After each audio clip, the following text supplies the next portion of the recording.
Hello, everybody. The way that I've structured this is a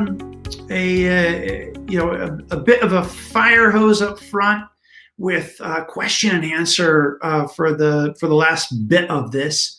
We've got a couple of interactions. We may throw you into some breakout rooms a couple of times here, just to break it up a little bit here in the afternoon. You've come to a session. It's called the Next Education Workforce. And if we're doing our job right, this next education workforce that we're going to build is better for both students and, importantly, educators as well. So let's dig in. The first thing that I want us to do is to think about this. I'm going to throw a quiz at you or a poll here, a couple of questions. The first of which is around teacher shortage. First choice in a suspended reality, right? Like we know that it's not perfect. Imagine that you could pull a policy lever and that you are, you've got a forced choice between these three: lower the barriers to entry into the profession, you can expand pipelines into the profession, or you can increase teacher salary. And I wouldn't, bedevil the details here, because there's all kinds of ways to do these three things. But I'm sort of curious, just out of the gate here, where do you come down? So here's the first poll. If you could humor me, there is no correct answer. Love your responses.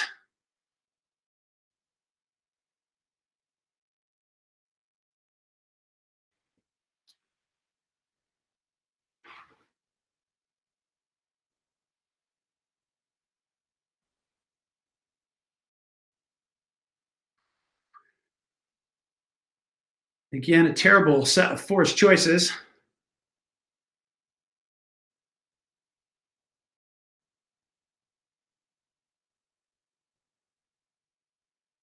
Be nice if money just grew on trees.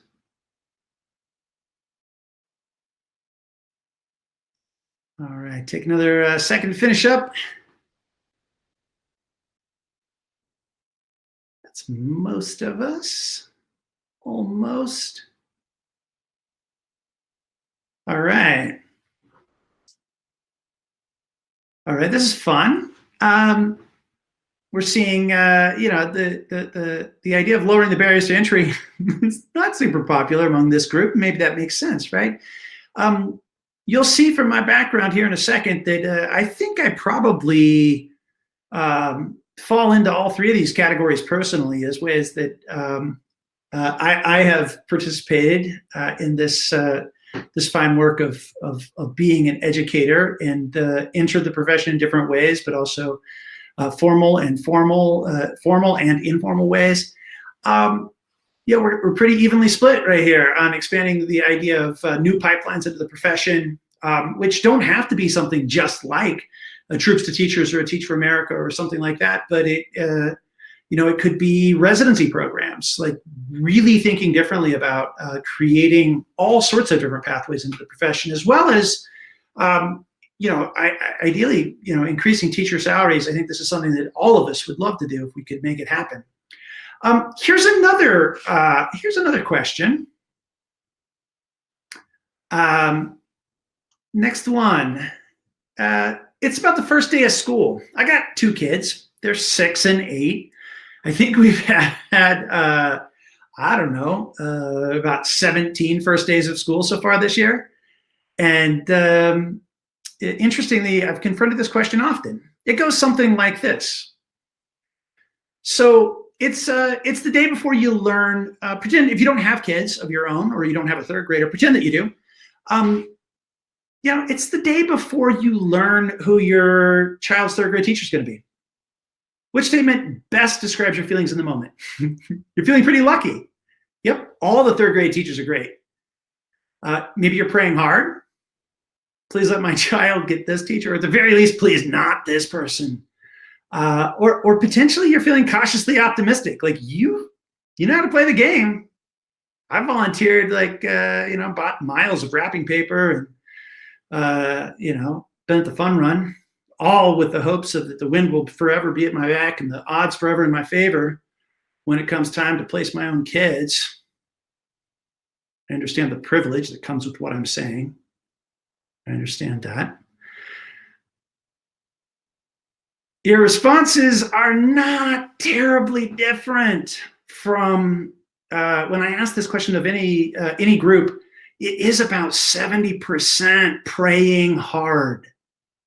And that says something, that the roll of the dice, that the machinations that are happening about who our kids are lucky enough or unlucky enough to get, like, this is pretty freaky. And as a parent, I think about this question all of the time. So let's go back and say, like, maybe there's a different way here. So with that, here comes the quick fire hose of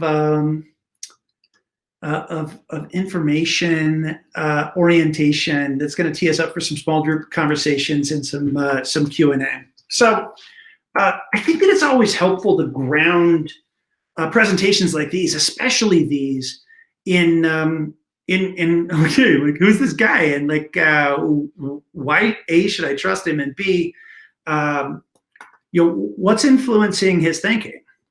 And so in this case, it isn't because I'm Canadian, although I was born there, but I really did grow up in the mountains of Arizona, in a small rural community called Sholo, really Heber for the couple of people in the call that are from Arizona. This is a small town in the middle of basically nowhere. And I was lucky enough as a senior in high school to get a scholarship that basically was all expenses paid. The only requirement basically is that you had to stay within the state of Arizona to go to college. And then it was like a free ticket. It's like, it was amazing. And it was in that moment that I went basically from just like kid from rural northern Arizona to sort of on this fast track of meeting the right people, having the right opportunities. And it was sort of this thing that just happened to me because of this scholarship. And in some ways, right, like this gets back to this poll that we just took about like these like moments, right, where you get the right third grade teacher and you're just suddenly on a different path. Like, I think about this all of the time. With that scholarship, I went to Arizona State University and studied biology. I was going to be a biologist. Thought that's exactly what I was going to do. I studied. Was going to be on a Fulbright to South Africa, studying forest fires. And I don't know what happened. I think I went to a party or something, and next thing I knew, I joined Teach for America.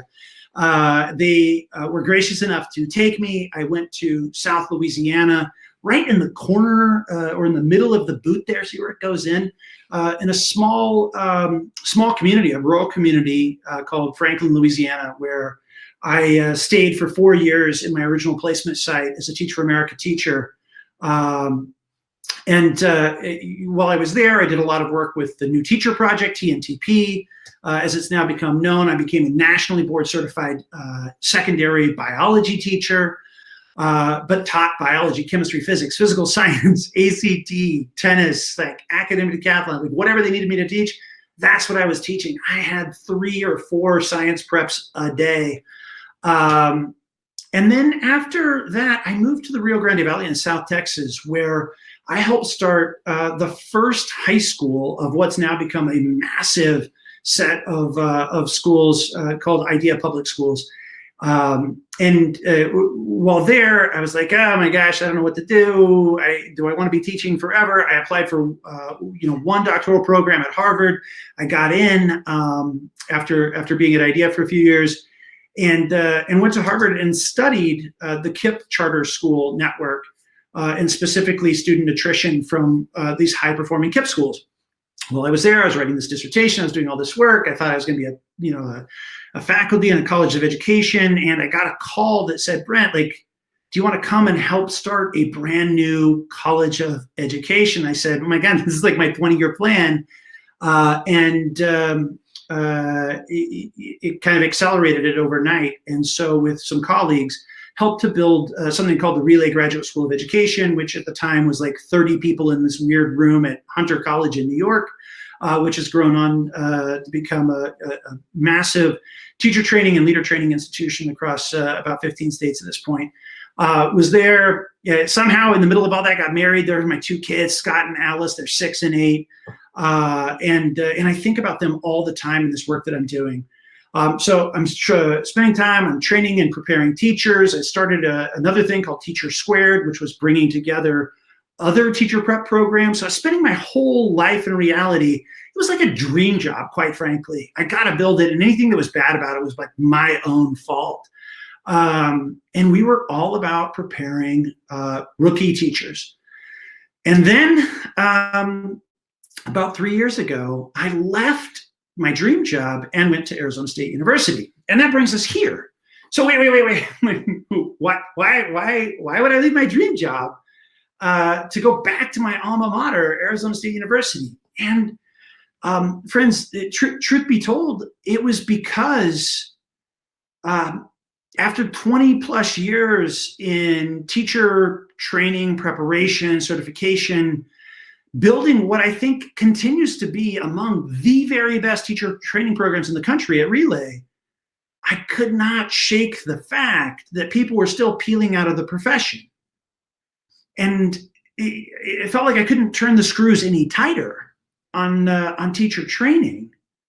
And it left me awash with this feeling of, wait, what if this isn't a teacher supply problem, but rather a workforce design problem?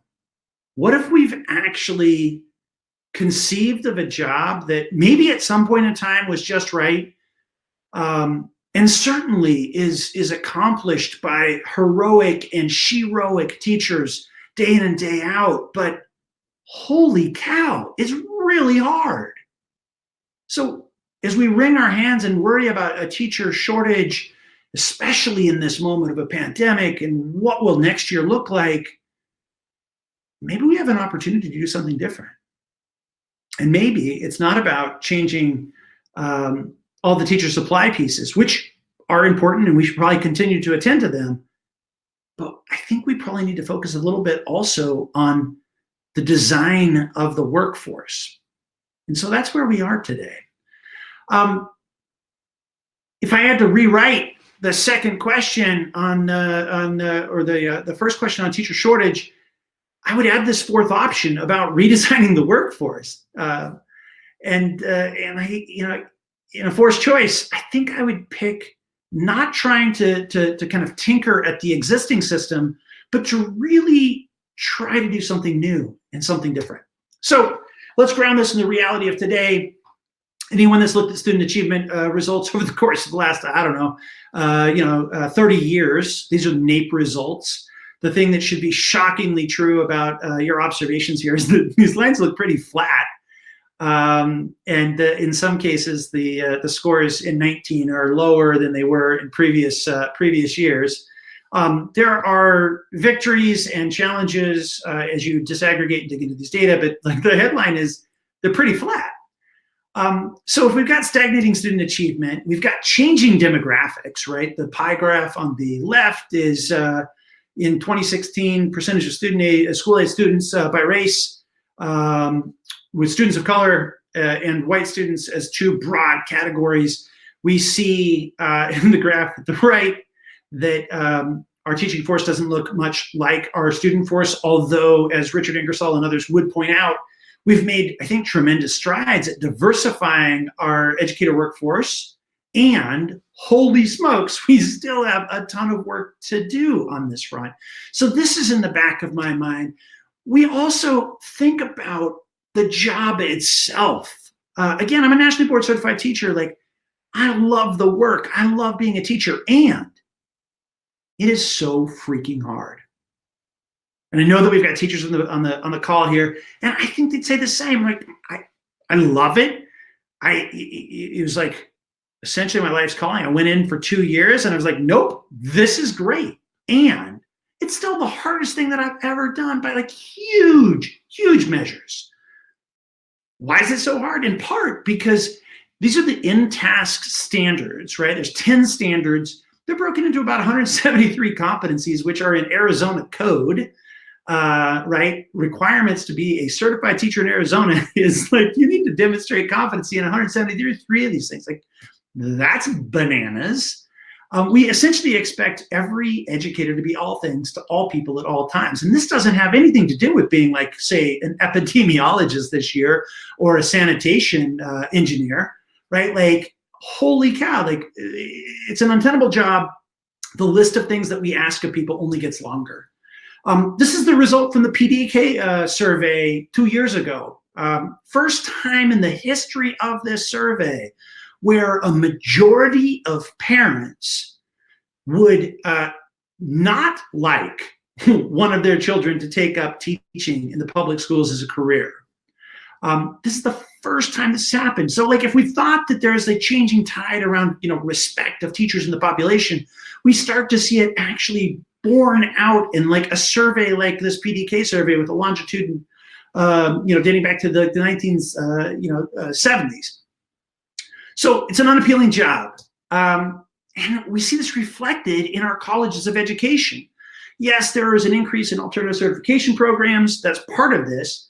But in general, fewer people are going into the profession. And we look at the number of people that have left as a result of COVID, and we should be worried. So if this is the reality in which we're focused, what if we don't have a teacher supply problem? What if we have a workforce design problem? So this is where what we're doing at Arizona State University, the Teachers College, Mary Lou Fulton Teachers College, and inspired and in partnership with others doing similar sort of work around the country, we are working arm in arm with others, especially schools and districts, to think about what a next education workforce might be. A workforce design that fits the moment, that fits the current realities. So first, and really intentionally underline the word all, we want to provide all students with opportunities for deeper and personalized learning. And we think that the way to do that is to actually start to build teams of educators with distributed expertise around those students. Gone should be the days of this egg-crated model of schooling, where it's called an egg crate by design, right? Like, you've got, each teacher in his or her classroom, close the door, you're working with your group of kids. Yeah, you might be like on a PLC team or a personalized or professional learning community. Maybe you get together, you have pre-COVID, margaritas on Wednesday nights. But we're really talking about a different sort of team. I'll explain that in a sec. We also believe that a part of this is empowering educators by developing new opportunities for them to enter the profession, to have role-based specialization, and to advance in the profession without necessarily having to leave the job of being a full-time teacher. So the nut of all of this, we believe that we can deliver on the promise of deeper and personalized learning with teams of educators coming around kids and leveraging their distributed expertise. And part of the way they get that is through role-based specialization and actually with empowered opportunities for advancement. This is what we're cooking in Arizona. Let me break it down a little bit more. We're excited to get tons of feedback from audiences like this one. So I'm going to take each of these in turn, and then I'm going to dig into a couple very quickly, and then again open this up to some small group conversation and lots of Q&A. So I'm not going to belabor this point. Deeper and personalized learning, you could go to an entire convening on deeper and personalized learning, but I just want to say this, and I want to position it. I would say that before we got too far into this work, we had this sort of epiphany, which was that we were spending a lot of time focused on the educators and the kids. And yeah, great, build a team of educators around a group of students. That's cool, that's cool.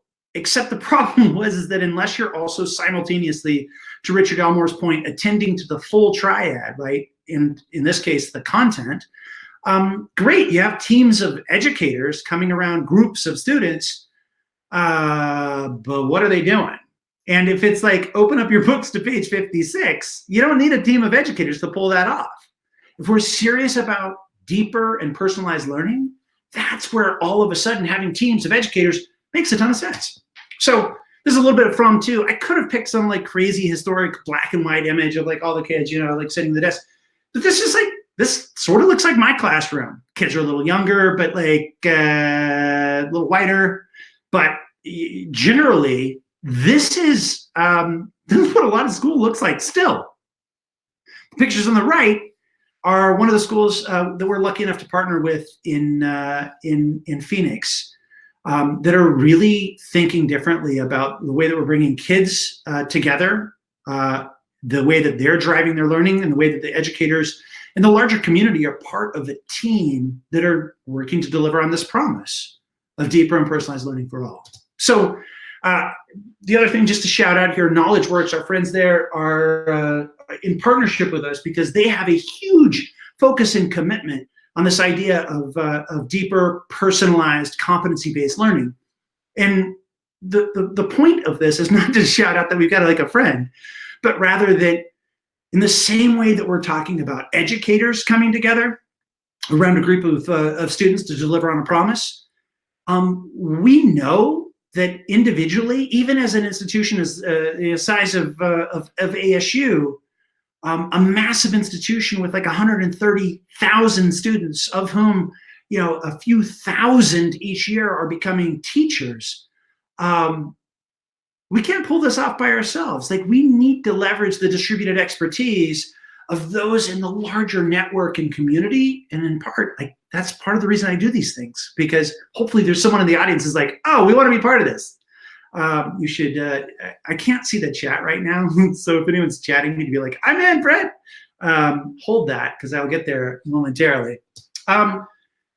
You can't see this. This is too much text. This slide deck, I should have said this at the beginning, is going to be available later. This is like one of those slides. Oh, that's great. I want to think about this some more, Brent. Fantastic. Thank you for organizing it in a table. But it is the comparison between a traditional one teacher, one classroom model with respect to deeper and personalized learning, and what does it look like in a next education workforce team-based model. So let's talk about the teams. This is the part that's of everything kind of the most interesting to me, to be perfectly honest. Again, as an educator, I felt, I mean, it was kind of fun, right? Like, I closed my door, I did my own thing, and it's isolating and it's lonely. And if we trust the data and we're paying attention to who's entering the workforce, it's not a bunch of people that like to shut the door and go it alone. The new people that are coming into the education workforce are those that grew up in sort of all sorts of team-based models, right? That they're like interested in collaboration. They're interested about being a member of a team. They're interested in getting lots of feedback. They're interested in sharing their work and practice, whether that's live or online, right? This is like who our next education workforce is. We should be catering to them. So teams of educators with distributed expertise. We're not making this stuff up, right? Like, this actually happens in other places. The World Health Organization has this idea of task shifting.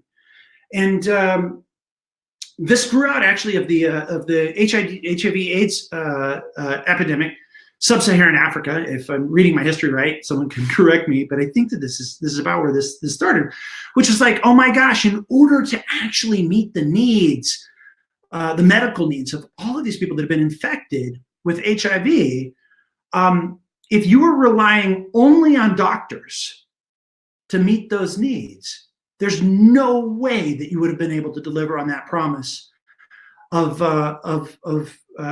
meeting all the healthcare needs that were there. And so what started to happen was this idea of task shifting, right? That there are parts of the job of treating someone with HIV and AIDS that a full-fledged certified, board-certified doctor did not need to be doing. And so they started to shift the task, right? You walk into most hospitals. This our dean, Carol Basile, at the College of Education. She had to go to the emergency room for something. She's fine. But she snapped this picture. And it's like, who's in my room right now? And you can actually tell by the color of the scrubs all of these different roles, including the person with like food and nutrition. Like, that's my favorite person, probably. Like, they they're coming in your room, like they're signaling to you that they actually have the distributed expertise.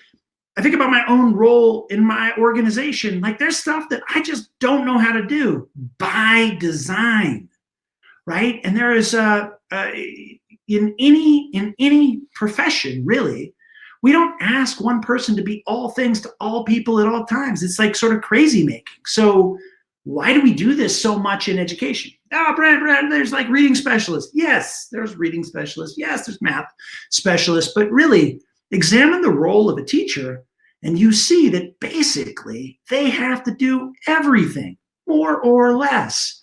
So what do? We start to think about, well, a team of educators, and that there's a continuum of roles, right? Different sorts of individuals able to play different sorts of specific roles to meet the needs and to deliver on the promise of deeper and personalized learning for all kids.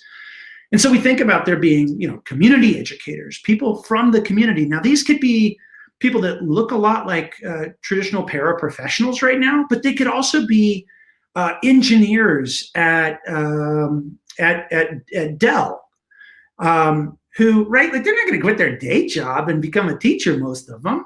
But if you found like real ways for them to engage in classrooms and provided some preparation, suddenly this is pretty interesting, right? There are ways that we could get retired educators to come back as a part-time member of a team. There are ways that we could have, parents, military spouses, right? Like there's like so many people, amazing people in our communities that could be playing way bigger of a role, but we've constructed a fairly monolithic view of who is an educator. And consequently, we've boxed out an entire group of folk who could really be helping to deliver on this promise. Within the professional educator rank, it's super weird to me, right? That the first day of teaching looks a lot like the 3000th day of teaching. And that to become an educational leader, oftentimes it means that you need to leave the classroom, right? And just because you're a great teacher doesn't mean you're a great leader, and vice versa. And so there are things that we can be doing and thinking about that allow us to differentiate these roles. And in so doing, it also relieves some pressure on what it takes to prepare someone, really prepare them for that role. Again, here's my obligatory table. You can read it later. A couple of words about specializations and advancement pathways. So why does day 3000 a teacher look a whole lot like day one? Well, because we've constructed the roles to basically look like that. We need specializations. Imagine what it would be like if you weren't just trying to hire like an elementary teacher or hire a third grade teacher, but rather like the team got together and they said, you know what, like we need someone on our team that knows a lot about data literacy. We need someone on our team that knows a lot about trauma-informed instruction. We need someone on our team that has expertise in culturally sustaining pedagogy, right? Like if those were the conversations that we were having when it was time to hire colleagues and that they were team-based decisions, like, whoa, that's pretty cool. This idea of earning more money and having leadership without having to actually leave the classroom, there's some of this that's happening in teacher leadership roles, but I think that we could codify this in ways that we haven't. And as I said before, it does take the pressure off of pre-service programs. The thing that I'm awash with always is this feeling of like, we're preparing people for infinity in teacher prep programs. And my colleagues would say this. They'd say, oh, but Brent, like, what if this person decides to teach like 5th grade science? They've got to be ready. I'm like, oh my goodness. It's like simple math. You take like 170 whatever indicators and divide it by the total number of hours in the program. Even if they got equal treatment, it's like, like 3 hours each or something. You can't master teaching of mathematics in 3 hours, right? It's like we need to prioritize what we think is most important and then stop kidding ourselves that we can actually do all of that before a person is a fully minted teacher. But we need to create incentives. So policymakers, your ears should be perking up. Like, what are the things we can be doing? We're going to get there. What if there were new models for training and professional on-ramps into the profession? What if we had more volunteer and part-time roles that were codified as part of the system, right? What if people got tax breaks for contributing in schools, or corporations got tax breaks for actually developing partnerships with local school districts or municipalities where people are actually playing a role? How do we put more of the public back into public education? But please don't hear me saying that what we need to do is like lower the barriers to entry. Like, no, it's actually quite the opposite. We need to get really specific about what's the thing that these people need to be able to be really good at, and then develop training at scale that's possible. We're doing some of this. If people are curious, I'm happy to share it with you. Both for parent educators and what we call community educators. And then, right, like ASU's not quite there yet, but we're getting there in terms of competency-based on-ramps. You've got to be kidding me that a paraprofessional who's been working for 20 years, right? Maybe this person's got an associate's degree, doesn't have a bachelor's yet. That person's been working in a classroom for 20 years, maybe he's raised 2 or 3 kids. You've got to be kidding me that that person doesn't know more about kids and teaching and learning than a 20-year-old ASU undergrad, right? Like, there's something broken about our system, and that we need to value the competency-based progressions that say, yes, in order to do this job, you've got to know these things and be great at them. It's not a lowered standard, but it's a clear articulation with the right-sized and scoped roles. Again, obligatory table, you can read it later. It breaks it down, the differences between one teacher, one classroom, and the next education workforce model. So to come back to this anchoring statement, if we're serious about delivering on this promise of personalized learning, teams of educators, distributed expertise, you got to empower educators and have opportunities for specialization and advancement. Here's like 4 things we're working on. We're building models, we're sharing resources, we're bringing people together, and we're doing a bit of research. Let me just share with you a couple of, just like, get concrete for me, Brent. Like, yeah, it's like enough academic yapping. Like, where are you working? What are the models you're building?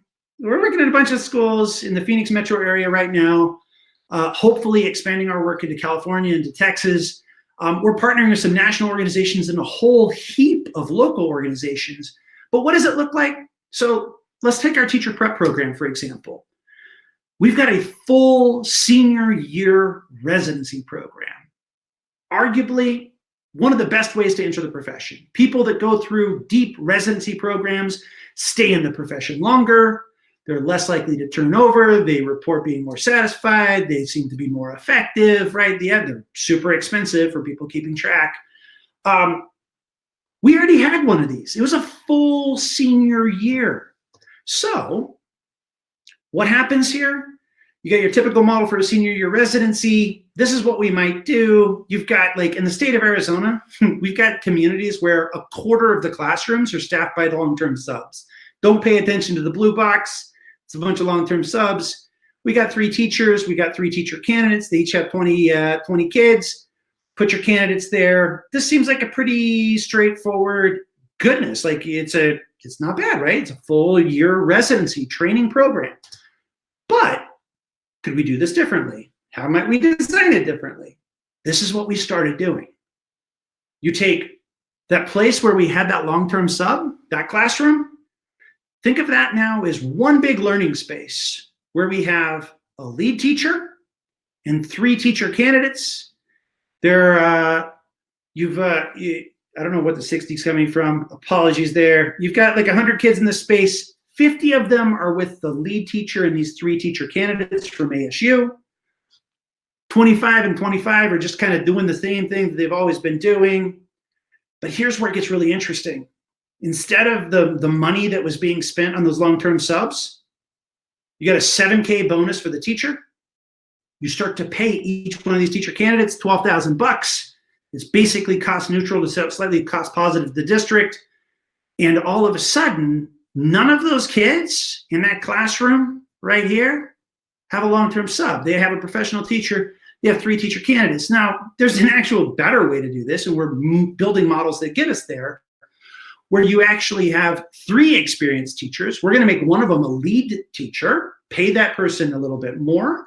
And now you've got a learning space, which used to be 4 classrooms. It's now a larger space. You've got 100 kids. The teachers own that space. They have more autonomy. These are all the things that we know that keep professionals in the profession. We trust them. They're delivering on student achievement. They're delivering on student growth. They're paying attention to the social and emotional learning needs of kids. They're able to better meet them because you've now got all of these people in this space. And if you didn't have teacher candidates, you could be using community members. You could be using you could be using paraprofessionals, right? Like, there are different ways that we can be organizing this. We're in the process of building whole school models. Here's a school in Mesa, Arizona. Used to have a couple of grades, a couple of classes at each grade, kinder to 6th grade. We're also building secondary models. We can talk about that. Here's what it looks like in the first year. Instead of having 4th and 5th and 6th grade, we're actually bringing those together in a mixed age community, 75 to 80 kids, a lead teacher, a couple of teacher candidates. And now you get this team of people working with 4th, 5th, and 6th graders. And I know my 3rd grader, he's awesome at math, and he is disastrous at writing. And so he's probably doing 6th grade math work, but he's probably doing like 1st or 2nd grade writing work. Just because a kid's in a grade level doesn't necessarily mean that that's what they're, where they're at, and that it's not unitary. And so by challenging even this age-graded system, what we're doing is we're better able to meet the needs. We start to bring community educators into the mix, and next thing you know, we start to see these learning communities of more than, say, 25 kids, right? 50 kids, 40 kids, are starting to take shape, and that each one of those teams begins to develop autonomy and the ability to deliver on the promises that we've made kids, communities, families, and ultimately the economy. And so by the final year of year 3, we're able to build out an entire whole school model. This is all sort of chronicled in a bunch of stuff that's on our website about like what we look for, what are the things there. These are all part of resources that we've built in terms of teaming in the pandemic. Again, we bring people together. We've got a convening coming up in January. If you want to like dig in more and see more, we'd love to have you. I'll give you a link to that.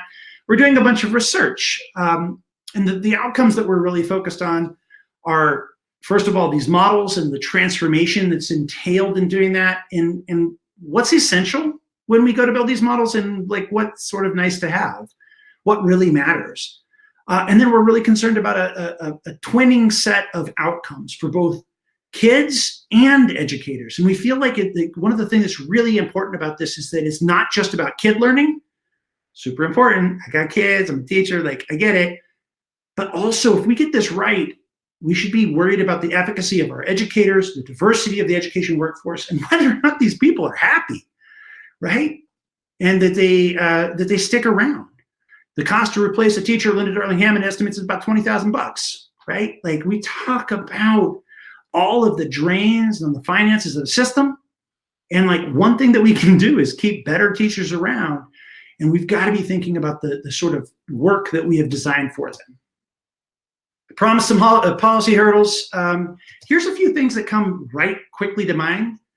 So all of our evaluation structures, and in fact, a lot of our testing structures, all of this are kind of brokered in this one teacher, one classroom model. As a science teacher, I taught a ton of writing. All the ELA teachers in my school, I loved No Child Left Behind. To be perfectly honest, it was great. I really, really, really liked it because I had data. But the thing was that the ELA teacher down the hall got like a huge bump because they were doing a ton of writing with me in science class. So there's some things that are broken about like when we're teams of educators sharing kids, like sort of this one teacher, one classroom evaluation structure is challenging. Class size ratios are challenging. Like, it's clean if you got like one person in a box with some kids, like you can calculate a number. But like all those things that I was just showing you, like good luck calculating a class size ratio. And these things are important because they're built into funding formulas. They're built into like whether or not the schools are quote unquote good, like all that. age-graded systems and all of that just generally are challenging. I'm not saying that we need to throw out like third grade. Some schools are doing that.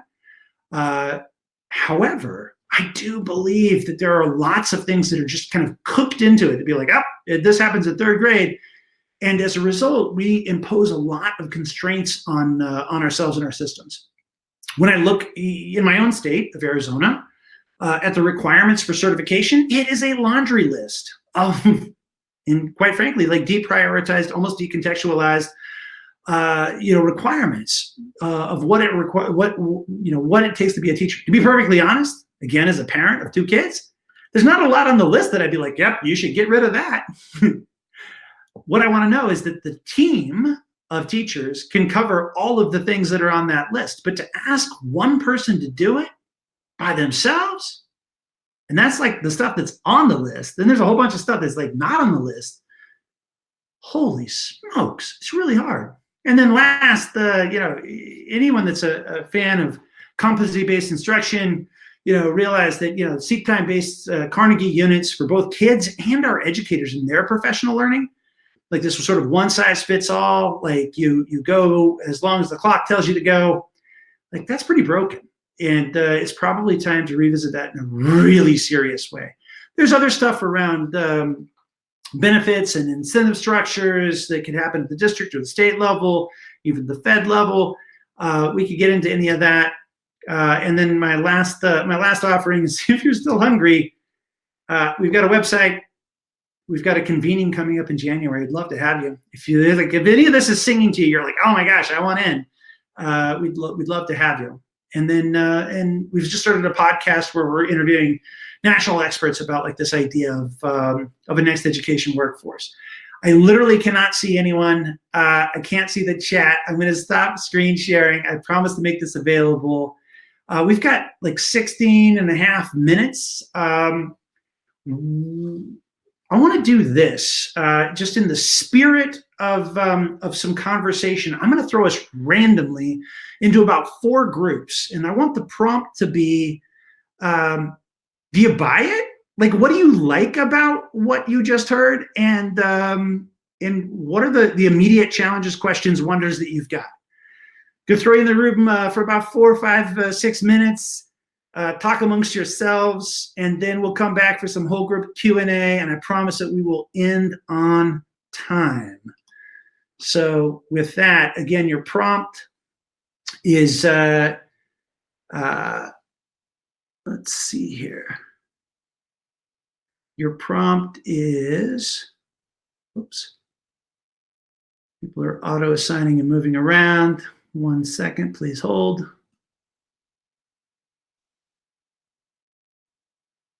All right. Virgil, so good to see you. Hope you caught that bit about knowledge works. Your prompt is like, what do you like about what you just heard? And what do you find challenging? So with that, we'll see you in about 4 or 5 minutes. I just wanted a chance for you to process before we process whole group. See you in a sec. Hello, everybody. Hopefully we're back. We see there are all sorts of various, in this Zoomy world, problems with speakers and microphones and dogs and all the rest.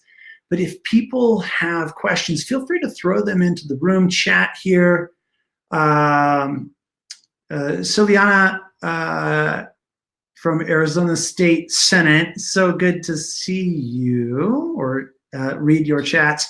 How do we overhaul the way that we evaluate teachers with a team-based teaching model? Also coupled with this, the hurdle with states that, with class size limitations, these 2 things are very real. And some of it depends on like what's the sort of the carrots and the sticks associated with, especially this class size piece. When we're talking about the calculations of these formulas, I quite frankly think that they just need some revisitation as to like what are the formulas that are actually governing the calculation of class sizes. It's very, very challenging when we start to talk about different sorts of adults and kids moving flexibly, more flexibly among the boxes that used to be known as classrooms. And then similarly, the piece around evaluation of teachers with this team-based teaching model, we're piloting and working on a few things right now, in particular in the Arizona context, in the Kyrene school district, where we're looking to see, we don't want to get rid of the idea of individual accountability, and we also just know that a single one-size-fits-all, one teacher in one box model is not going to work.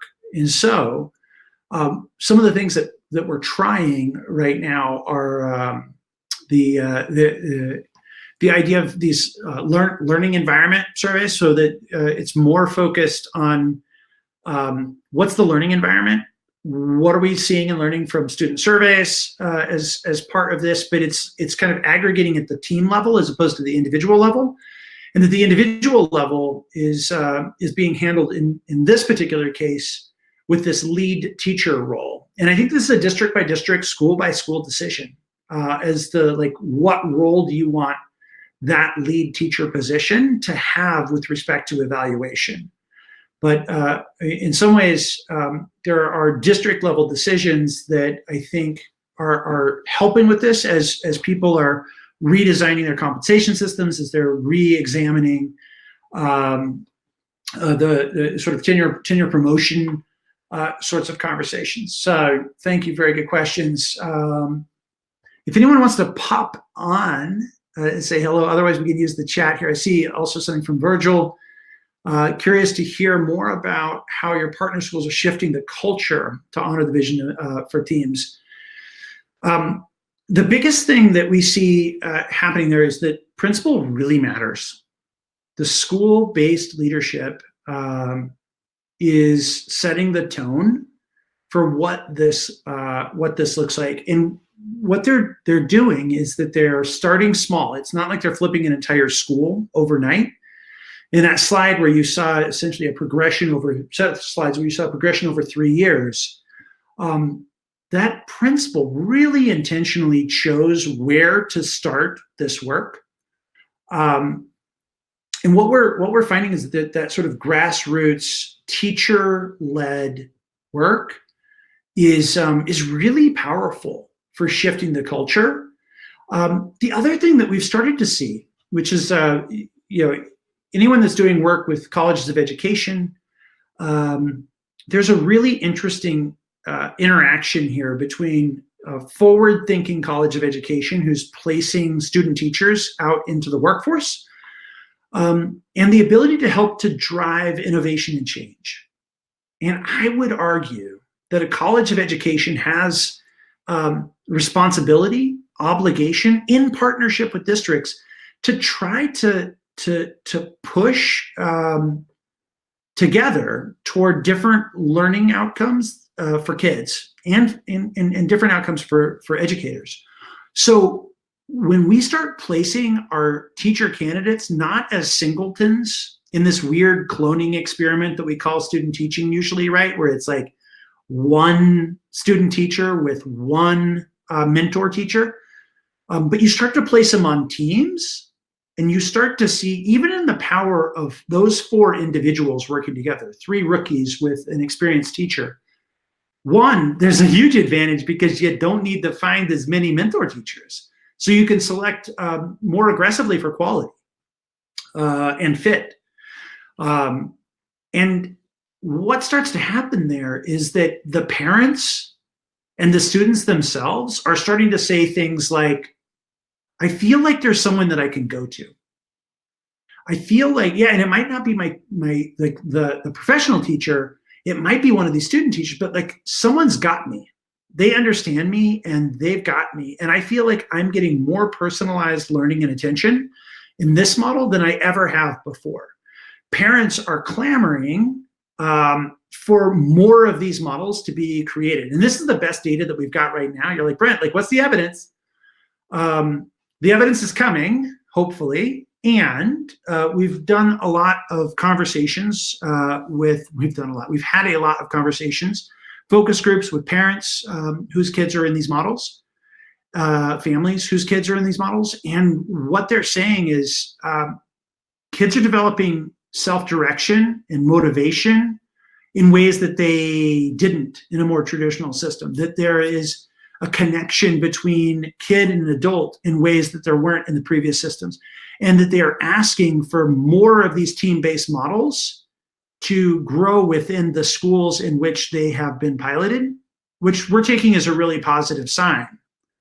And that goes to help to shift the culture at the schools as well, because when teachers are talking to one another and that they're realizing, because I just fundamentally fully believe that educators are in it for the kids, when they're realizing that we're able to put students at the center better in these team-based models, and they start to realize that the profession is less isolating, and they start to realize that they have more autonomy and they have more ability to craft lessons that make sense for their kids, teachers want this.